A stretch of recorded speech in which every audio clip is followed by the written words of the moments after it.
नमस्कार दोस्तों, स्वागत है आप सबका आईएएस पीसीएस बाई एग्जामपुर के यूट्यूब चैनल पर। जैसा कि आपको पता है कि आपकी उम्मीद बैच आ गई है जो आपके 2023 के प्रीलिम्स के लिए टारगेटेड है दोस्तों।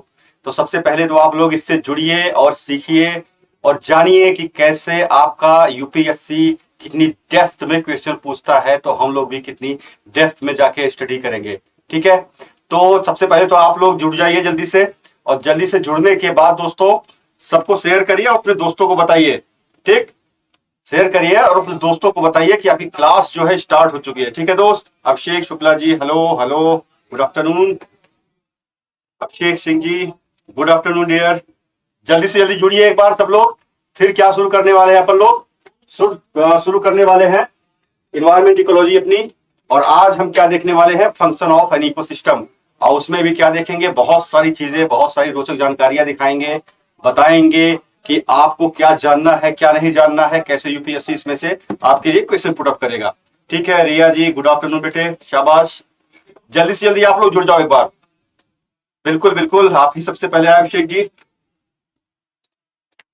ठीक है, Avinish ji, Avinash ji, good afternoon. Indian army, good afternoon.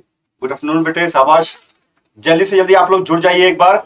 फिर देखते हैं अपने क्लास की जो प्रोडक्टिविटी है वो कैसे इंक्रीज की जाती है और किस तरह इंक्रीज की जाती है।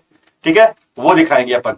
ठीक, चलिए तो जल्दी से जल्दी एक बार जुड़ जाइए। सबको बोलिए कि सेशन को क्या करें, लाइक करें, शेयर करें और सब्सक्राइब करें जिन्होंने नहीं किया है। ठीक है, चलिए तो अब हम देखते हैं क्या? हम देखते हैं अपना फंक्शन ऑफ इकोसिस्टम। ठीक, हमने अभी तक क्या देखा? अभी तक कुछ नहीं देखा। जिसमें हम आज देखने वाले हैं क्या? जिसमें हम आज देखने वाले हैं अपना एनर्जी फ्लो। यानी कल हम एनर्जी फ्लो के बारे में पढ़ रहे थे तो उतना ज्यादा जो है हमने कुछ जाना नहीं। तो आज फिर से शुरू करते हैं अपना एनर्जी फ्लो। एनर्जी फ्लो क्या होती है भैया? सबसे बड़ी चीज तो आप ये जान लीजिए कि जो एनर्जी होती है वो जरूरी क्यों होती है, क्यों जरूरी होती है, कोई बताएगा? संगीता जी गुड आफ्टरनून, प्रतिभा जी गुड आफ्टरनून। बिल्कुल, आप सबका स्वागत है दोस्तों, सबका स्वागत है अपनी इस क्लास में। ठीक है, ये आपकी क्लास है। यहाँ पे आपको कुछ जानना हो, कोई रोचक बातें मन में आ रही हैं कि हाँ जो आपके सब्जेक्ट है उससे संबंधित तो आप वो पूछिए। ठीक, और साथ ही साथ आपके सब्जेक्ट में कितना वेटेज है उसी हिसाब से आप इस पे क्या करोगे? फोकस करोगे। मैंने पहले ही बताया था अपनी इंट्रोडक्टरी क्लास में कि ये कितना 15 से लेकर 16 या 17 क्वेश्चन का इसका क्या रहता है? एवरेज रहता है आपके यूपीएससी के एग्जाम में। यानी कि बहुत बड़ा मार्जिन लेके चलता है ये। ठीक है, 30 से 32 नंबर छोटा नहीं होता दोस्त। ठीक है, 32 से 34 नंबर ये कम नहीं होता। अब 2021 की अगर बात करें ना, 2021 में 87.54 कट ऑफ गई थी। अब इसमें से अगर देखा जाए तो 32 नंबर किसके थे? आपके इन्वायरमेंट इकोलॉजी से 32 नंबर आए थे, यानी 16 क्वेश्चन आए थे। सोचो इतना इंपॉर्टेंस है इस सब्जेक्ट का। ठीक, एनर्जी के बिना कुछ संभव नहीं। बिल्कुल बेटे, एनर्जी के बिना कुछ चीज संभव नहीं है। सबसे बड़ा स्रोत क्या है एनर्जी का? पहले तो आप लोग ये बताइए, जितने लोग हैं सबसे पहले ये बताइए सबसे बड़ा एनर्जी का स्रोत क्या है? सोर्स क्या है एनर्जी का सबसे बड़ा? ठीक है, जल्दी से बताइए दोस्तों, सबसे बड़ा एनर्जी का सोर्स क्या है? ठीक, Nidhi ji good afternoon. Good afternoon बेटे, आप पढ़ो। ठीक है, आप पढ़ो, ऊर्जा होती है। बिल्कुल, सबसे बड़ा सोर्स क्या है एनर्जी का? सबसे बड़ा सोर्स क्या है दोस्तों एनर्जी का, वो बताइए। सबसे बड़ा सोर्स। ठीक, चलिए सन, क्या बात है, क्या बात है, बहुत सही।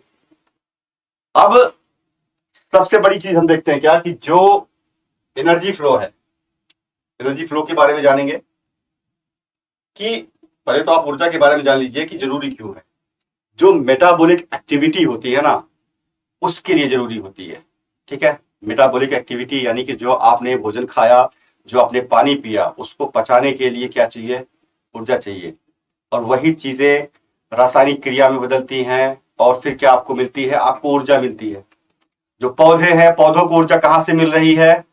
सन से मिल रही है। और इस ग्रह पे सबसे बड़ा ऊर्जा का सोर्स कौन है?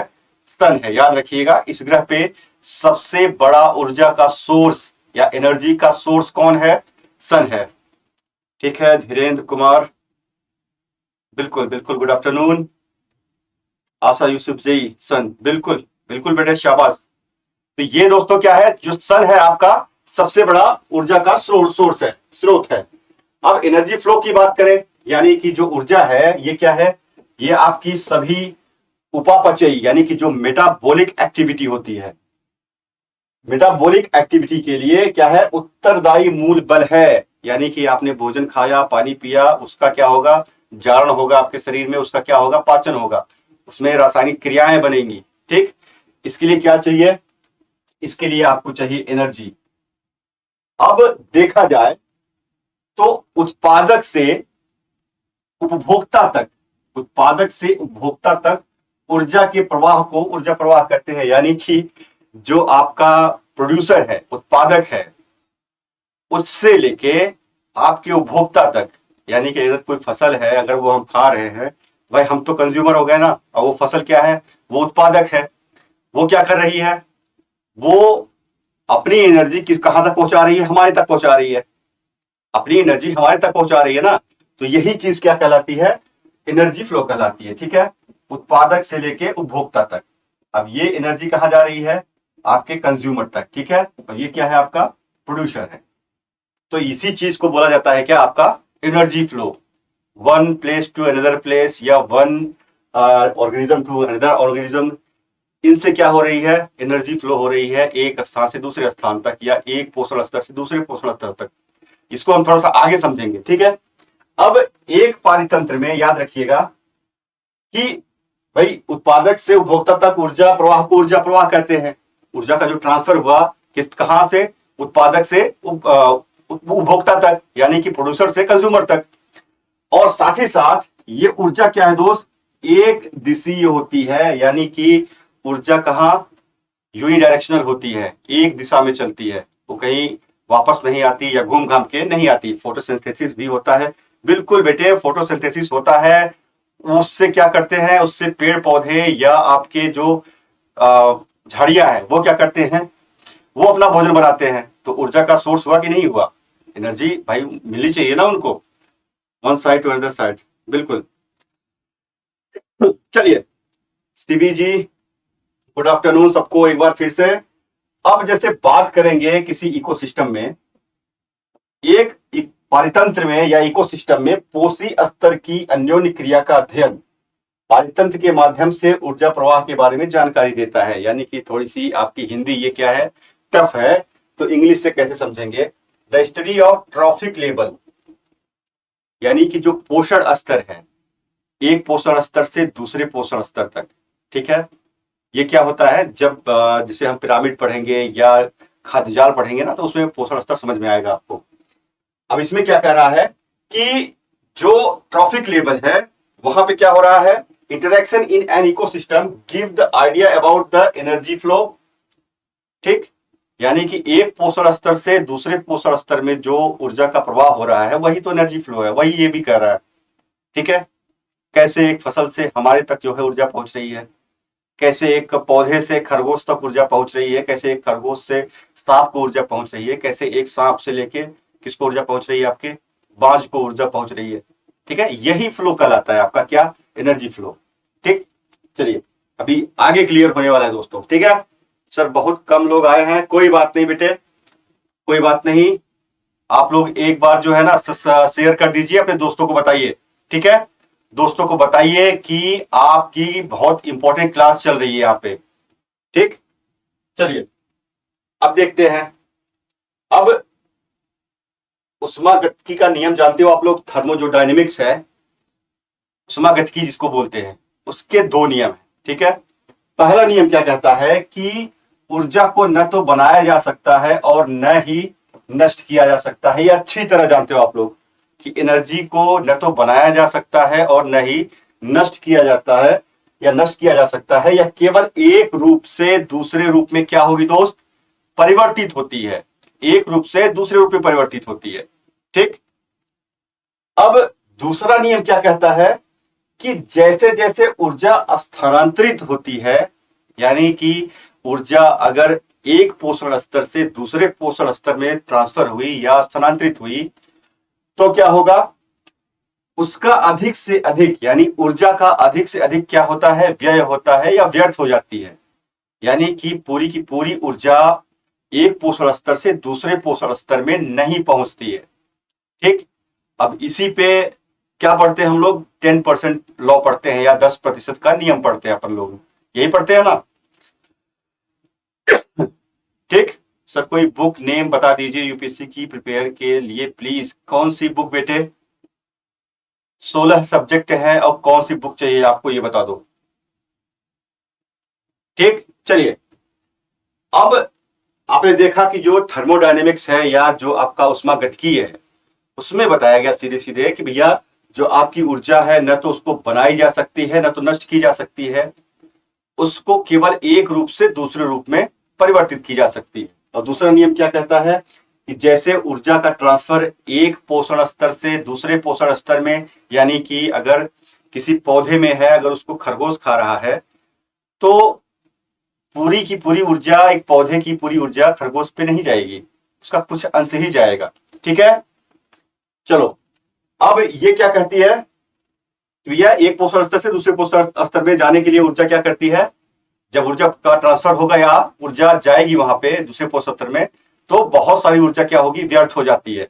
ठीक, चलिए अब क्या देखते हैं कि बात करते हैं, जैसे ऊर्जा क्या है, ऊर्जा आपकी पोषण स्तरों के माध्यम से प्रवाहित होती है। बिल्कुल बिना पोषण स्तर के माध्यम से, भाई ऊर्जा को प्रवाहित होने के लिए क्या चाहिए, माध्यम चाहिए। तो पोषण स्तर ही वो माध्यम है जिससे ऊर्जा एक लेवल से, यानी कि प्रोड्यूसर से लेके आपके टॉप कंज्यूमर तक, प्रोड्यूसर से लेके आपके जैसे उत्पादक हो गया, उपभोक्ता हो गया, फिर अपघटक हो गए, या फिर जो टॉप कंज्यूमर है, कॉर्निवोरस हैं, उनके तक पहुंचने में यह ये पोषण स्तर है दूसरे के, वहां तक पहुंचती है। और ये क्या होती है, पोषण स्तरों के माध्यम से ही क्या होती है, प्रवाहित होती है। भाई माध्यम मिला उनको जाने के लिए। अब फिर क्या कहता है, उत्पादक से बाद में पोषण स्तर तक, ठीक है। अब बात यह भी करता है कि जो उत्पादक के नजदीक रहेगा, जो पोषण स्तर उत्पादक के नजदीक रहेगा, वह सर्वाधिक ऊर्जा ग्रहण करता है। ठीक, वह सर्वाधिक ऊर्जा ग्रहण करेगा। अभी आगे ये और ज्यादा क्लियर होने वाला है। ठीक है, अब बात करता था कि क्या यह, कि बात क्या कर रहा है कि यह ऊर्जा हमेशा निम्न से उच्च कोशीय स्तर की ओर क्या करती है, प्रवाहित होती है। बिल्कुल, जो ट्रॉफिक लेवल है, यानी कि lower trophic level to higher trophic level क्या होती है, ऊर्जा प्रवाहित होगी हायर से, न कि आपके निम्न में आने वाली है। ठीक है, और यह कभी कभी क्या है, यह कभी भी उल्टी दिशा में नहीं बहती। आपकी ऊर्जा जो है ये क्या है दोस्तों, आपकी ऊर्जा उल्टी दिशा में नहीं बहती दोस्त। ऊर्जा कभी उल्टी दिशा में नहीं बहती। ऊर्जा आपकी यूनी डायरेक्शनल है, यानी कि एक दिशीय है, हमेशा एक दिशा में चलेगी। ठीक है, बिल्कुल, अच्छा जी, बिल्कुल। अब आगे हम देखते हैं, जैसे हम बात करेंगे किसकी, बात करेंगे कि कैसे जो है ऊर्जा का फ्लो कैसे होता है। चलिए, ऊर्जा का फ्लो बेटे ऐसे होगा कि खाद्य श्रृंखला में हमेशा एक पोषण स्तर से दूसरे पोषण स्तर तक ऊर्जा का स्थानांतरण होता है। बिल्कुल भाई, जीव को जीवित रहने के लिए क्या चाहिए, भोजन। अब एक उत्पादक है, यानी पौधे को ले लो, तो वो भोजन कहां से बना रहा है, आपके सन की एनर्जी से बना रहा है, फोटोसिंथेसिस कर रहा है, अपना भोजन बना रहा है। और फिर उसके बाद उसको खाने वाला कौन है, उसको खाने वाला आपका खरगोश है। और खरगोश को खाने वाला कौन है, सांप है। सांप को खाने वाला कौन है, आपका बांज है। ठीक, लो टू हाई, बिल्कुल। अब यही चीज आपकी क्या बनाएगी, खाद्य श्रृंखला, यानी फूड चेन। ठीक है, क्या बनाएगी, फूड चेन। अब फूड चेन जब बन गया, यानी कि बात किसकी करें, हम बात करें जैसे पौधे की बात कर लें। ठीक है, पौधे की बात कर लें। अब इसको कौन खाएगा, इसको मान लीजिए खरगोश खाया, ठीक है। अब खरगोश को कौन खाएगा दोस्त, खरगोश को खाया किसने, सांप ने। ठीक है, और सांप को कौन खाया, सांप को खाया बाज ने। तो ये आपका पोषण स्तर है। ठीक है, और ये आपका क्या है, खाद्य श्रृंखला है। वही बात कर रहा है कि खाद्य श्रृंखला में हमेशा एक पोषण स्तर से दूसरे पोषण स्तर तक ऊर्जा का क्या होता है, स्थानांतरण होता है। यानी कि ऊर्जा का स्थानांतरण कहां हो रहा है, आपके one trophic level to another trophic level. ठीक है दोस्त, ये आपकी ऊर्जा ट्रांसफर हो रही है।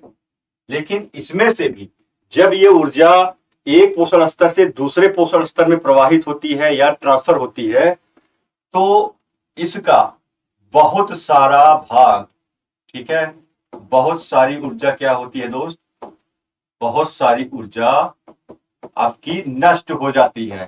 ठीक, नष्ट हो जाती है, याद रखिएगा, बहुत सारी ऊर्जा क्या होती है, व्यर्थ हो जाती है। नष्ट तो होगी नहीं, लेकिन उसका यूज नहीं होता है। ठीक है, बहुत सारी ऊर्जा क्या होती है, व्यर्थ हो जाती है, उसका उपयोग नहीं हो पाता। भाई उपयोग तो यही करना था ना कि जो 100 के 100% है वो ट्रांसफर होने चाहिए थे। ठीक, लेकिन अगर यहाँ पे 100% है या 1 किलो ऊर्जा है, तो 1 किलो ऊर्जा यहां पे ट्रांसफर नहीं होगी। ठीक है, यहां पे ट्रांसफर नहीं होगी। तो इसके लिए भी क्या लाया गया, इसके लिए लाया गया भैया क्या, कि भैया जो आपका ऊर्जा है वो ट्रांसफर नहीं हो रही पूरी की पूरी, या ऊर्जा क्या हो रही है, व्यर्थ हो जा रही है। अब क्यों हो रही है, कि प्रत्येक पोषण स्तर पर स्थानांतरण के समय ऊर्जा की हानि होती है। बिल्कुल होती है, वही मैंने बताया कि एक पोषण स्तर से दूसरे पोषण स्तर में क्या होता है, ऊर्जा का प्रवाह होता है, लेकिन प्रवाह होने के समय ही क्या होता है, ऊर्जा की हानि भी होती है, यानी ऊर्जा वो बेकार चली जाती है। और फिर क्या आया, लिंडमैन के 10% नियम के अनुसार, ये कहा जाए तो लिंडमैन के 10% के नियम के अनुसार केवल 10% ऊर्जा एक पोषण स्तर से स्थानांतरित होती है। यानी कि 10% ऊर्जा जो है, या 10% ऊर्जा एक पोषण स्तर से दूसरे पोषण स्तर में, ठीक है, एक पोषण स्तर से दूसरे पोषण स्तर में उत्पादक की बात कर लें, तो यहाँ पे क्या है दोस्त, यहाँ पे मान लीजिए आपकी ऊर्जा कितनी है, यहाँ पे आपकी ऊर्जा है 100 कैलोरी, किलो कैलोरी। ठीक है, 100 किलो कैलोरी है।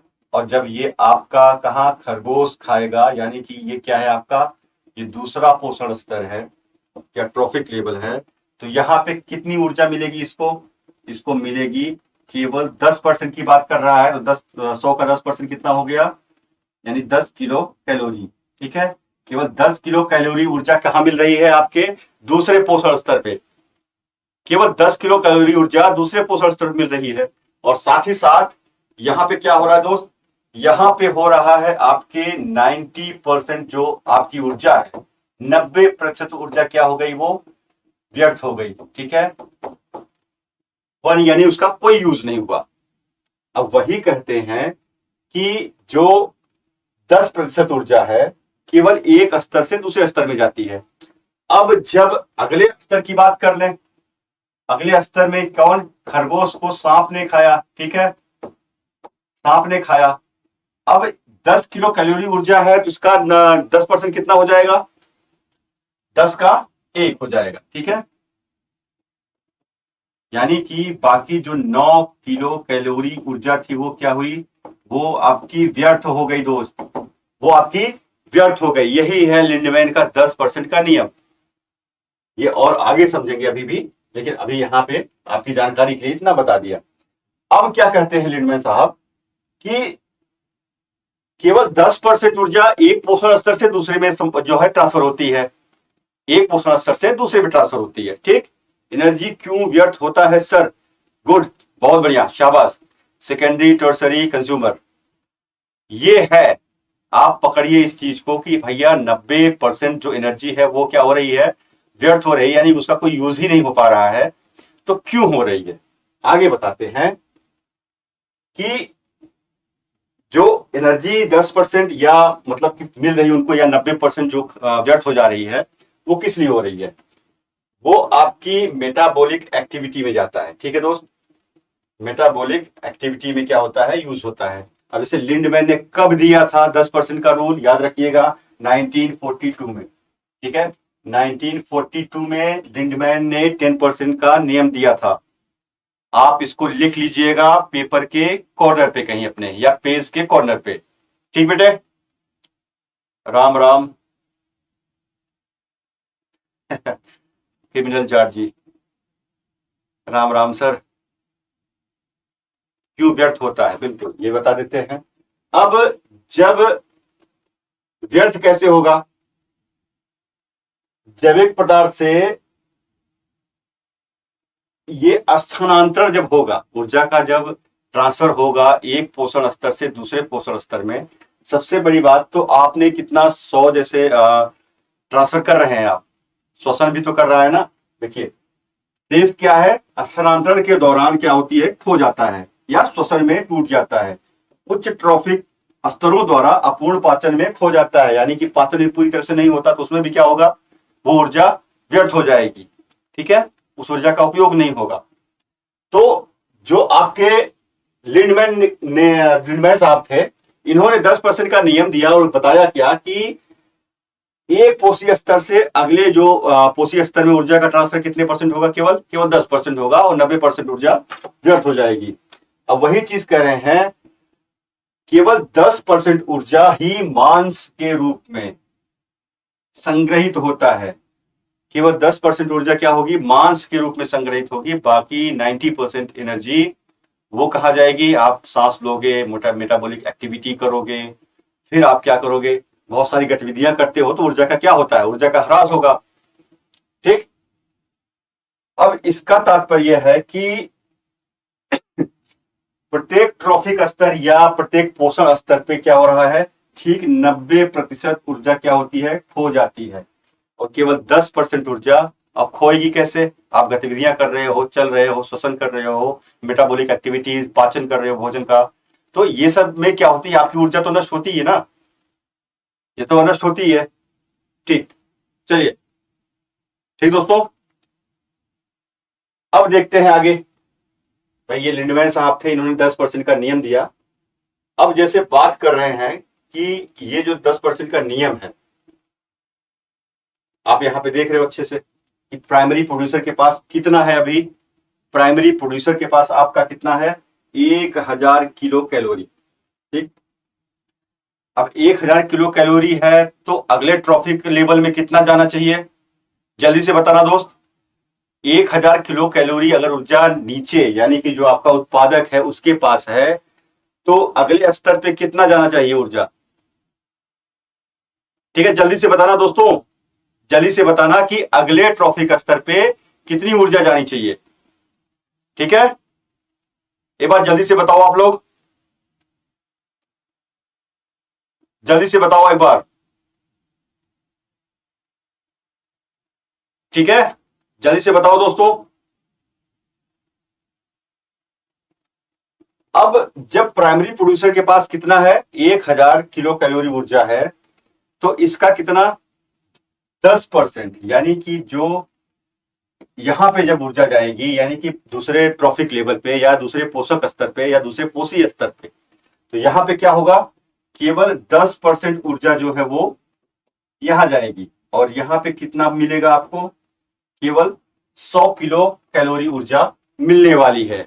और बाकी की जो 90% एनर्जी है, बाकी की जो 90% एनर्जी है वो क्या हो गई दोस्त, वो आपकी नष्ट हो गई। 90% नष्ट नहीं होगी, 90% एनर्जी वो क्या हो गई, व्यर्थ हो गई या व्यय हो गई। ठीक, अब जब ऊपर वाले पोषक पोषी स्तर पे जाएंगे, इसका यानी कि 100 किलो कैलोरी का कितना हो गया यहाँ पे 10%, 10 किलो कैलोरी, ये 10% यहाँ पे ट्रांसफर हुआ, बाकी का जो आपका 90% है, ठीक है, यानी कितना 90 किलो कैलोरी, ठीक है, ये क्या हुआ, व्यय हो गई। ये नियम है किसका, ये नियम है आपका लिंडमैन का। ठीक है, रिया जी बिल्कुल बिल्कुल, नितिन जी 100%, 100%, 100 kg, बिल्कुल शाबाश बेटे, 10 kg कैलोरी, बिल्कुल ठीक है। चलिए, ये तो लिंडमैन का था, लिंडमैन्स लॉ ऑफ 10%। हालांकि ये 1000 इसीलिए लिखा गया था ताकि आप थोड़ा सा भ्रमित हो कि कैसे 1000, अगर 1000 किलो कैलोरी अगर उत्पादक के पास है, तो उसके ऊपर रहने वाला जो पोषक स्तर है उसके पास तो 10% जाना चाहिए, यानी 1000 का 10% कितना हो गया, 100 किलो कैलोरी। तो 1000 इसलिए लिखा गया कि ताकि आप थोड़ा सा भ्रमित हो। ठीक है, लेकिन आप लोग होशियार हो, राहुल जी 100 ग्राम 100 kg किलो बिल्कुल, आप लोग होशियार हो, आप लोग अच्छे से हो, ठीक है। यही चीजें हैं बेटे कि आपको पढ़ना है। जब आपके एग्जाम में, जब आपके ऑप्शन में या क्वेश्चन में ये आए कि एक पोषण स्तर से दूसरे पोषण स्तर में ऊर्जा का क्या होता है, केवल 10% ही ट्रांसफर होता है। अब आप ये कहोगे कि नहीं, हमने तो खाना पूरा खाया, तो क्या उसका 10 ही % मिला? बिल्कुल, क्योंकि आपके द्वारा जो ग्रहण किया गया उसका 10% ही आपके अंदर मांस के रूप में क्या होगा, संग्रहित होगा। बाकी 90% एनर्जी कहां जाएगी? आप दौड़ते हो, चलते हो, सांस लेते हो, मेटाबॉलिक एक्टिविटी यानी कि जो आपके भोजन के जारण पाचन की क्रिया होती है, आपके शरीर के अंदर जो रासायनिक क्रिया होती है, उसके लिए भी तो ऊर्जा चाहिए। वो सब ऊर्जा कहां हो गई? वो सब ऊर्जा उसमें यूज हो गई। ठीक, चलिए, बिल्कुल राहुल जी। अब आगे देखते हैं कि आगे क्या है। आगे देखते हैं दोस्तों आपकी फूड चेन, ठीक है। आपका फूड चेन देखते हैं कि भैया फूड चेन क्या होता है, कैसे एक जीव दूसरे जीव का क्या बनता है, एक दूसरे का आहार बनते हैं, कैसे इस पूरे इन्वायरमेंट में या इकोलॉजी या इकोसिस्टम में कैसे एक जीव दूसरे जीव से क्या है, संबंधित है। ठीक, इसके बारे में जानेंगे। चलिए अब देखते हैं अब देखते हैं आपका हम फूड चेन। ठीक, अब जो खाद्य श्रृंखला या फूड चेन है कहलाती क्या है?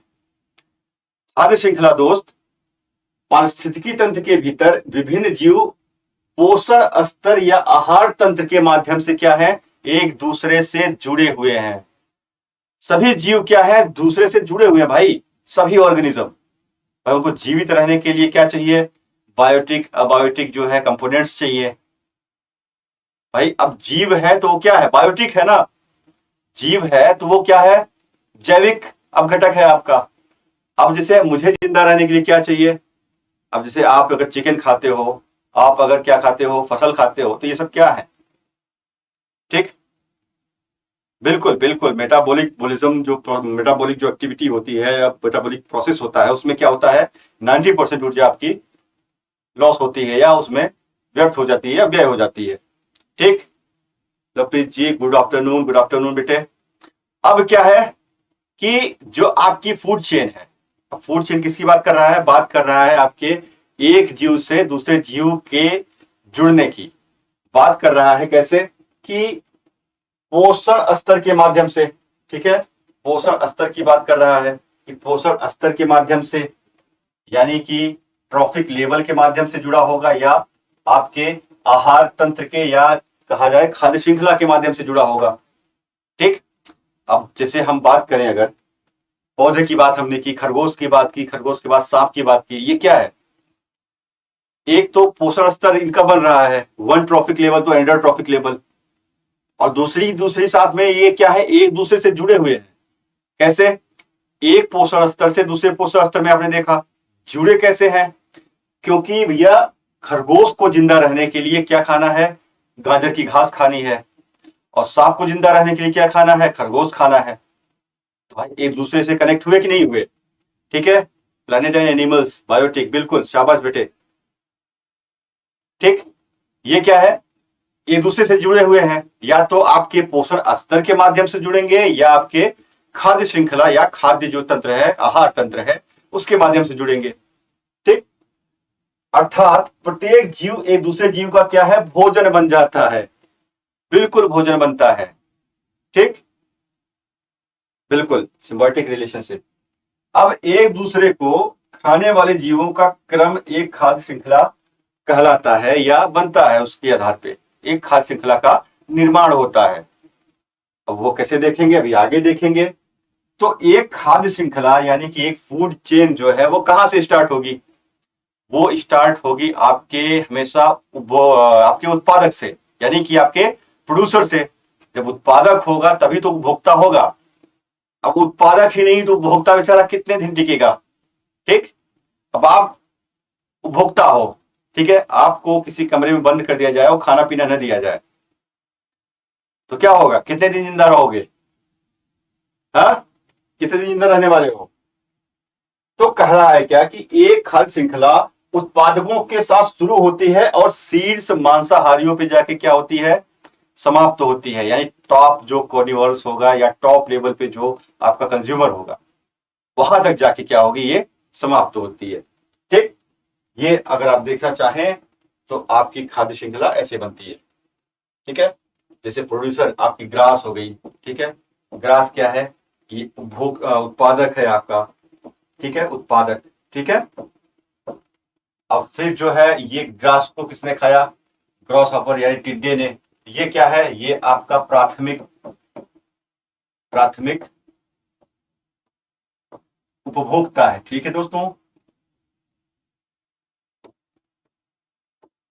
अब इस टिड्डे को किसने खाया, इस टिड्डे को खाया आपके मेंढक ने। अब मेंढक क्या है, मेंढक ये क्या करता है आपका, ये आपका द्वितीयक द्वितीय क्या है, उपभोक्ता है।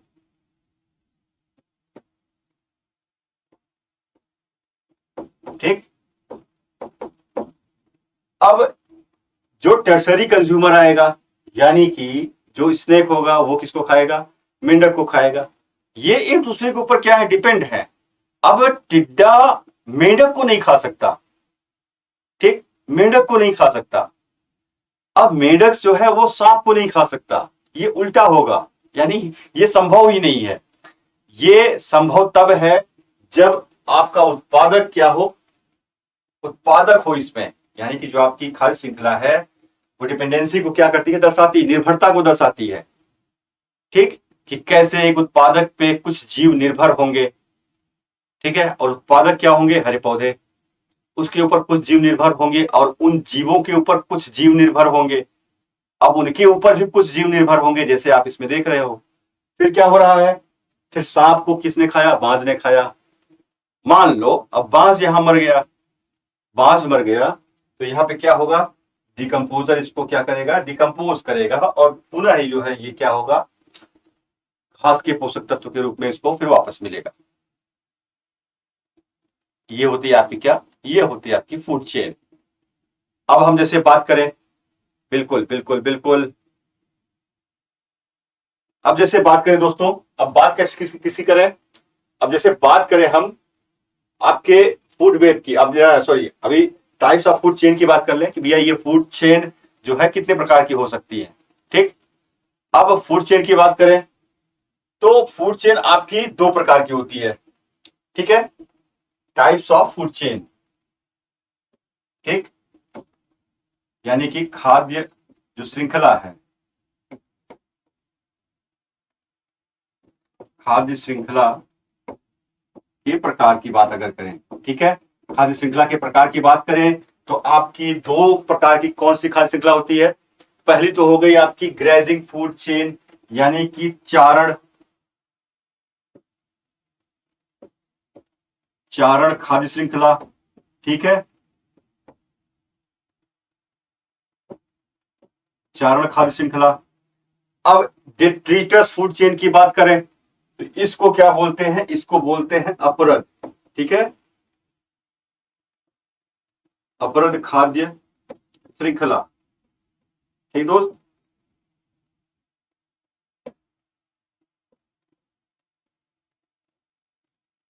नोट करते जा रहे हैं कि नहीं आप लोग, पहले ये बता दो, जल्दी से बताओ, नोट कर रहे हो कि नहीं कर रहे हो, ये जरूरी है दोस्त, क्योंकि अभी इसमें जो है टेक्निकलिटी आ रही है कि कैसे जो है आपका ग्रेजिंग फूड चेन वो वर्क करता है, कैसे आपका डिट्रेटस फूड चेन या अपरद खाद्य श्रृंखला वर्क करती है।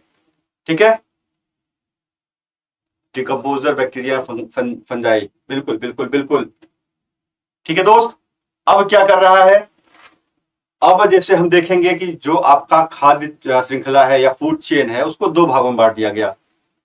एक हो गई आपकी कौन सी, चारण खाद्य श्रृंखला, और दूसरी कौन सी हो गई, अपरद खाद्य श्रृंखला। बिल्कुल, बहुत बढ़िया सचिदानंद जी। और दोस्तों को बोलो कि क्लास चल रही है यहाँ पे, सिर्फ क्वेश्चन आंसर से ही आपका कुछ होने वाला नहीं, जब तक आप बेसिक्स नहीं समझोगे, जब तक आप टर्मिनोलॉजीज नहीं समझोगे। ठीक है, बिल्कुल, संगीता जी नोट कर रहे हैं, बिल्कुल शाबाश बेटे। अच्छा, प्रतिभा जी भी है, कहाँ सो जाते हो यार आप लोग, बिल्कुल शाबाश शाबाश शाबाश, बिल्कुल। अब ये दो प्रकार की हो गई। अब पहले प्रकार पे देखते हैं, जो आपकी ग्रेजिंग फूड चेन या चारण जो खाद्य श्रृंखला है वो किस तरह से होती है या उसकी क्या विशेषताएं है, बनती कैसे है। अब इसमें क्या है, चारण में याद रखिएगा इंपॉर्टेंट टर्म्स जो क्या होते हैं कि जिसमें प्रकाश संश्लेषण के माध्यम से निम्नतम पोषी स्तर पर ऊर्जा प्राप्त की जाती है। चारण खाद्य श्रृंखला में यह होता है, यानी कि जो आपका उत्पादक होगा वो अपनी ऊर्जा कहां से प्राप्त करेगा, वो अपनी ऊर्जा प्राप्त करेगा सीधे सूर्य से। ठीक, धीरेन्द्र कुमार जी, जी बिल्कुल बिल्कुल बिल्कुल नोट कर रहे हैं, बिल्कुल बेटे शाबाश। यही सब चीजें ना आगे आपको काम देने वाली है, बिल्कुल बता रहा हूं। कभी पढ़ा गया आपके द्वारा, कभी भी कोई भी चीज, कोई पढ़ी हुई चीज कभी व्यर्थ नहीं जाती, विद्या कभी व्यर्थ नहीं जाती। आपके बड़े बूढ़े या आपके बुजुर्ग दादाजी पिताजी सभी कहते होंगे ना, सर भैंस बांधने चले गए थे बिल्कुल बेटे ये भी काम है, लेकिन पढ़ाई के दौरान बिल्कुल ये सब काम मत किया करिए। ठीक है, mission IAS, good afternoon sir. हाँ, कहाँ रह गए थे भाई। तो हम क्या देख रहे थे यहाँ पे, हम देख रहे थे आपकी चारण खाद्य श्रृंखला या ग्रेजिंग फूड चेन। इसमें क्या है कि इसमें जो निम्न स्तर का या निम्न जो पोषी स्तर है, यानी कि सबसे नीचे का, यानी कि हम बात किसकी कर रहे हैं, हम बात कर रहे हैं उत्पादक की। ठीक है, और जो आपका ग्रेजिंग फूड चेन है, यानी कि जो चारण खाद्य श्रृंखला है, चारण खाद्य श्रृंखला, इसमें उत्पादक कौन होंगे, इसमें उत्पादक कौन होंगे बताइएगा, इसमें उत्पादक कौन होंगे, उत्पादक कौन होंगे दोस्तों, बिल्कुल अमित जी, बिल्कुल बिल्कुल बिल्कुल। उत्पादक कौन होगा बताइए आप लोग, उत्पादक कौन होगा इसमें, जो आपकी चारण खाद्य श्रृंखला है इसमें उत्पादक आपका कौन होगा, उत्पादक आपके हरे पौधे होंगे। ठीक है, उत्पादक आपके हरे पौधे होंगे। अब जैसे बात कर रहा है नीचे, थोड़ा ऊपर नीचे भी देख लिया करो दोस्तों, बिल्कुल ऊपर नीचे भी देख लिया करो। अब बात कर रहा है कि चारण खाद्य श्रृंखला की शुरुआत हरे पौधों जैसे उत्पादकों से होती है। अब सीधी बात कर रहा है कि जो आपका निम्न पोषी स्तर है वो ऊर्जा कहां से प्राप्त कर रहा है, सूर्य से। ठीक, तो आपको यही दिमाग लगाना चाहिए था कि सीधी सी बात है, सूर्य के प्रकाश की उपस्थिति में ही कौन भोजन बनाता है, अपना हरे पौधे। अब फिर वही बात कर रहा है कि चारण खाद्य श्रृंखला की शुरुआत किससे होती है, आपके हरे पौधे से होती है, हरे पौधे से होती है। और जो प्रकाश संश्लेषण की प्रक्रिया के माध्यम से अपना क्या कर रहा है, भोजन स्वयं बनाते हैं और बाद में शाकाहारी से मांसाहारी की ओर क्या होते हैं, बढ़ते जाते हैं। पहला पोषी स्तर, दूसरा पोषी स्तर, तीसरा पोषी स्तर, फिर आपके टॉप कोर्नी ओर भी जाते हैं। ठीक है, चलिए अब हम देखेंगे क्या, अब हम देख लें, एक खाद्य श्रृंखला की बात कर रहे थे, तो खाद्य श्रृंखला की बात देख लें। तो जो प्लांट है, ग्रेजिंग अगर फूड चेन की बात आ जाए या चारण खाद्य श्रृंखला की बात आ जाए, तो प्लांट यानी पौधे, पौधे को किसने खाया, पौधे की पत्तियों को आपकी कैटरपिलर, ठीक है, कैटरपिलर ने खाया। अब कैटरपिलर को किसने खाया, छिपकली ने खाया। अब छिपकली को किसने खाया, सांप ने खाया। ये तो हो गई आपकी जो स्थलीय देखा जाए तो चारण खाद्य श्रृंखला। क्या चारण खाद्य श्रृंखला आपके जलीय पारिस्थितिकी तंत्र में हो सकती है, बताइएगा। प्लांट प्लांट प्लांट, बिल्कुल बिल्कुल। क्या चारण खाद्य श्रृंखला आपके जलीय पारिस्थितिकी तंत्र में हो सकती है, बताइएगा। ऐसे प्रश्न बनेंगे आपसे, ऐसे प्रश्न बनेंगे जो आपकी समझ के ऊपर क्या करेंगे, मतलब कि डेवलप किए जाएंगे कि आप समझ कितना रहे हो। प्रश्न आपके ऐसे ऐसे बनते हैं जो आप रोजमर्रा की जिंदगी में देखते हो लेकिन ध्यान नहीं देते हो। सारे के सारे प्रश्न जो है 60 से 70% क्वेश्चन जो है आपके कहां से आते हैं, आपके न्यूज़पेपर से उठ के आते हैं। क्यों जो है यूपीएससी में कहा जाता है कि नहीं भैया आप न्यूज़पेपर पढ़ो, रोज पढ़ो, उसी से निकलते हैं प्रश्न। ठीक है, वाटर में ऑल्सो, बिल्कुल बिल्कुल बिल्कुल, ठीक है। एक बार अगर आप बनाना चाहो इसको तो आप बना लो, मैं एक मिनट पानी पी लेता हूं, ठीक है।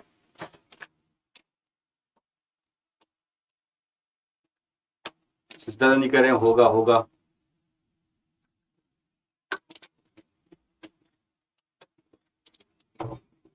बिल्कुल, अभिषेक जी भी कर रहे हैं, होगा।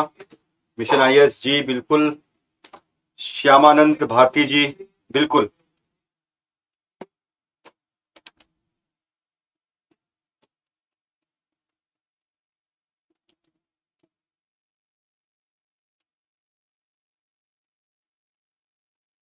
चलिए अब देखते हैं आगे। अब जैसे हम बात कर रहे थे किसकी, कि जो चराई खाद्य श्रृंखला, ठीक है, हम बात कर रहे थे किसकी, चारण खाद्य श्रृंखला की ना। चराई खाद्य श्रृंखला ऊर्जा प्रवाह के संतुलन को क्या करती है, बनाए रखती है। बिल्कुल भाई, ऊर्जा प्रवाह का संतुलन तो क्या होता है, बनना बहुत जरूरी है, वरना जो आपका इकोसिस्टम है या जो आपका पर्यावरण वो नष्ट हो जाएगा। अब एक जगह से अगर खाद्य श्रृंखला टूटी आपकी, एक जगह से या फूड वेब टूटा आपका, वो क्या होगा, वो उस आपका जो एक तरह से देखा जाए कि जो तंत्र है वो क्या होगा, नष्ट हो जाएगा। वहां पे जैव विविधता नष्ट हो जाएगी, वहां पे रहने वाले जो जीव जंतु है वो क्या हो जाएंगे, समाप्त हो जाएंगे। ठीक, तो यही इसीलिए जो आपका चारण खाद्य श्रृंखला है ऊर्जा प्रवाह के संतुलन को क्या करता है, बनाए रखता है या बनाए रखने में महत्वपूर्ण भूमिका निभाता है। क्योंकि यह क्या करता है, पारिस्थितिकी तंत्र में वापस ऊर्जा को जारी करता है, वापस ऊर्जा को क्या करता है, जनरेट करता है। और फिर क्या बात कर रहा है कि सूर्य के प्रकाश की ऊर्जा चारण खाद्य श्रृंखला में ऊर्जा के प्राथमिक स्रोत के रूप में कार्य करते हैं। वो आपने बहुत पहले ही पढ़ लिया था कि जो चारण खाद्य श्रृंखला है उसमें प्राथमिक ऊर्जा का स्रोत कौन है, या ऊर्जा के सबसे बड़ा ऊर्जा का सबसे बड़ा स्रोत कौन है, सूर्य है। ठीक, और फिर किसकी बात करता है कि ये जो श्रृंखला है ना, ये हमेशा क्या करती है कि जो आपका पारिस्थितिकी तंत्र है उसमें ऊर्जा के प्रवाह को बैलेंस तो करती ही करती है, साथ ही साथ जो है ऊर्जा के जो तंत्र हैं उनको क्या करती है, आपस में जोड़े रखती है या ऊर्जा को जोड़ती है। चलिए, अब जैसे हमने बात की कि जो एक्वेटिक आपका देखा जाए तो चराई श्रृंखला होती है, मैंने ये पूछा था आपसे तो आप लोगों ने बहुत सारा कहा कि हाँ हाँ इसका बना रहना जरूरी है। बिल्कुल, तो आपने क्या कहा कि जो आपका एक्वेटिक इकोसिस्टम है या आपका जो जलीय पारिस्थितिकी तंत्र है उसमें भी चराई खाद्य श्रृंखला या चारण खाद्य श्रृंखला होती है। अब जैसे बात कर लें अपने फाइटोप्लैंक्टन्स की, ठीक है, फाइटोप्लैंक्टन्स क्या है, ऑटोट्रॉफ जिसको बोला जाता है, यानी कि स्वपोषी हैं। सूर्य के प्रकाश से क्या करेंगे, अपनी ऊर्जा ग्रहण करते हैं या भोजन बनाते हैं। इनको किसने खाया, इनको खाया आपके जू प्लैंक्टन ने, यानी कि ये क्या है, आपके प्लवक। ठीक है, प्लवक। अब फिर क्या है, जू प्लैंक्टन्स ने इनको खाया। अब जू प्लैंक्टन्स को कौन खाएगा, जो आपका उससे उच्च स्तर का पोषी स्तर होगा, यानी कि उसके ऊपर का पोषी स्तर होगा वो खाएगा, यानी मछली खाएगी। अब मछली को किसने खाया, मछली को पेलिकन ने खा लिया। ठीक है, ये चराई खाद्य श्रृंखला या चारण खाद्य श्रृंखला केवल स्थलीय पारिस्थितिकी तंत्र पे या जो आपका कहा जाए टेरेस्ट्रियल इकोसिस्टम में नहीं होगा, वो आपके जलीय इकोसिस्टम में या आपके एक्वेटिक इकोसिस्टम में भी होगा। याद रखिएगा इतना। ऐसे जब बने कि नहीं चारण खाद्य श्रृंखला केवल जो है आपके स्थलीय पारिस्थितिकी तंत्र में होता है, तो चारण से आप ये सोचोगे कि नहीं जो पशु जो है वो घास फूस खाते हैं, या जो खरगोश जो है गाजर की घास खाता है, खरगोश जो पेड़ पौधे छोटे छोटे खाता है, हिरन जो पेड़ पौधे खाता है, घास खाता है, उसकी बात हो रही है। नहीं दोस्त, ये आपके जलीय इकोसिस्टम में या एक्वेटिक इकोसिस्टम में भी होता है। ठीक, चलिए अब हम बात करेंगे किसकी, अब हम बात करने वाले हैं दोस्तों, अब हम बात करने वाले हैं जो आपका डेट्रिटस फूड चेन है या अपरद खाद्य श्रृंखला है उसकी बात करने वाले हैं। जो अपरद खाद्य श्रृंखला है उसकी बात करने वाले हैं। अब अपरद खाद्य श्रृंखला में क्या क्या है दोस्त, कि अब जैसे हमने देखा कि हरे पौधे जो है चराई खाद्य श्रृंखला में, हरे पौधे क्या थे? उत्पादक थे। वहां से एनर्जी जो है ट्रांसफर हो रही थी एक पोषण स्तर से दूसरे पोषण स्तर में, ठीक। अब लेकिन जब हम इस पे आपके डेट्रीटस फूड चेन पे या आपके अपरद खाद्य श्रृंखला पे आते हैं, यहां ये याद रखिएगा कि इस खाद्य श्रृंखला की शुरुआत कहां से होगी।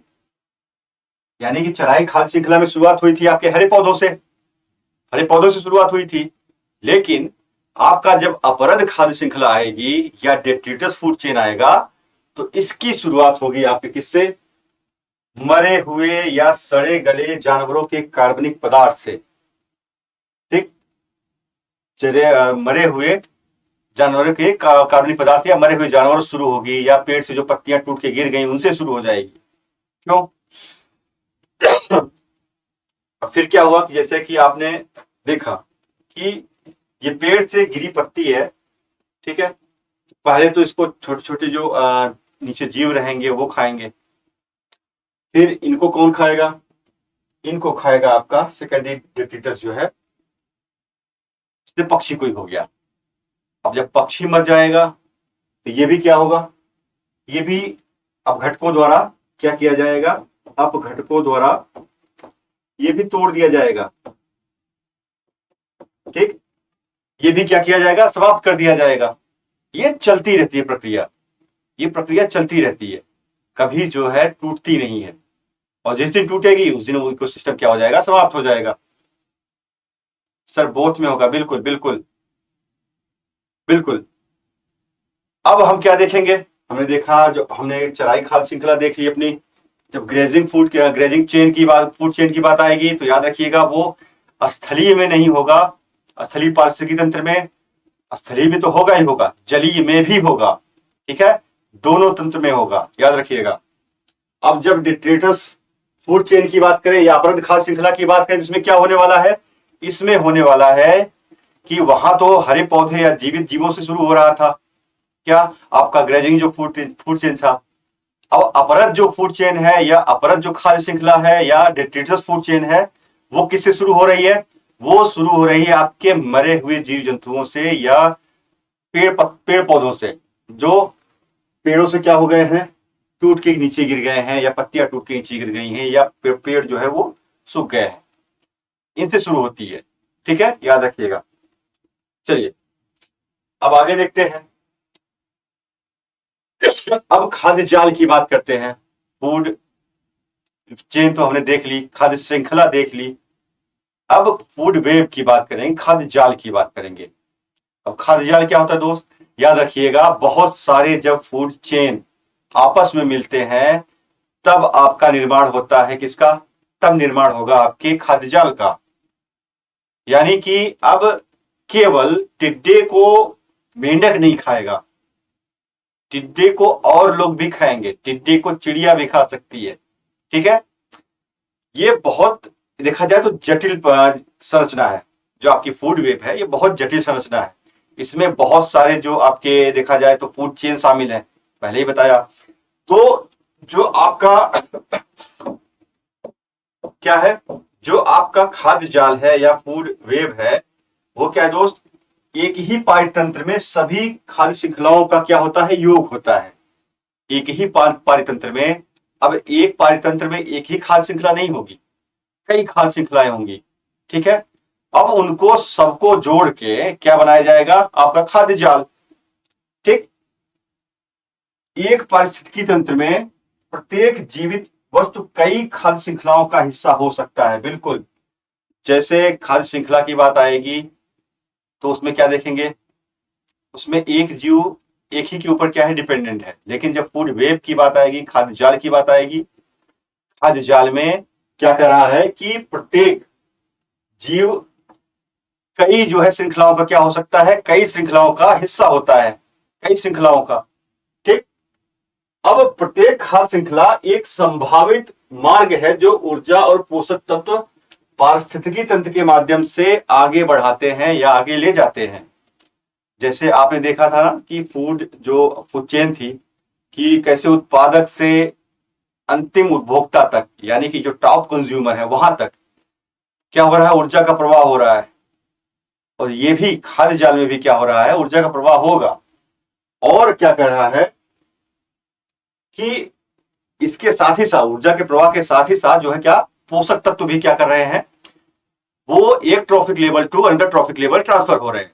ठीक, अब फिर क्या बात कर रहा है कि एक पारतंत्र में सभी आपस में जुड़ी हुई अतिव्यापी खाद्य श्रृंखलाएं एक खाद्य जाल का क्या करती हैं, निर्माण करती हैं। जो मैंने आपको शुरू में ही बता दिया था कि बहुत सारी खाद्य श्रृंखलाएं मिलके आपके खाद्य जाल का निर्माण करती हैं। ठीक है, तो कल जो है हम अगले जो सेगमेंट है उसको लाएंगे अपना। तो सबसे पहले आप लोग जो है इस सेशन को ना दोस्तों शेयर करो और दोस्तों को, अपने दोस्तों को बताओ कि बहुत महत्वपूर्ण क्लासेस चल रही हैं आपके यहाँ पे। 2023 को टारगेट करके हम लोग चल रहे हैं। 2023 को हम लोग ध्यान में रख के चल रहे हैं कि भैया जो 2023 में प्रश्न आएंगे, और ये हम उम्मीद कर रहे हैं कि हम वो पढ़ाएं आपको जिससे आपको उसमें दिखे। पेपर जब आप खोलो ना तो हाँ ये पढ़ाया गया था या ये बताया गया था, ये सब चीजें होनी चाहिए। ठीक है, तो पढ़ते रहिए, मस्त रहिए। तो आज के लिए जय हिंद, जय भारत।